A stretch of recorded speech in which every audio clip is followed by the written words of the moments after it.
जी। आगे हरेली तिहार हमर आगे जी। सबके हृदय आज हर सागे जी। सबके हृदय आज हर सागे जी। डंका किसानी के सरी जगमा बजवा बोजी। डंका किसानी के सरी जगमा बजवा बोजी।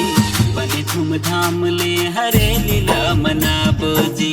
बने धूमधाम ले हरे लीला मना बोजी। बने धूमधाम ले हरे लीला मना बोजी। बने धूमधाम ले हरे लीला मना बोजी।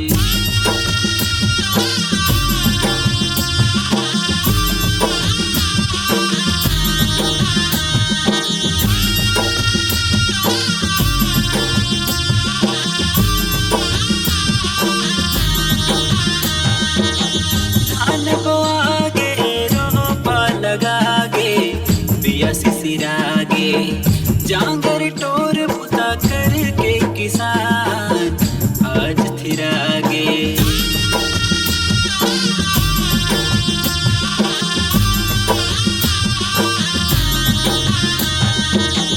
रापा गए दियो नागर ला धो धो के हम लाबो।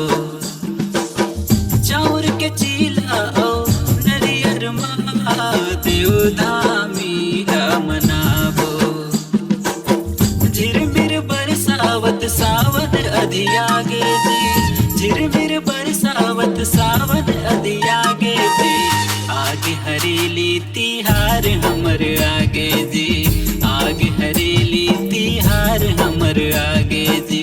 खुल गे भाग हमर हृदय हर सागे जी।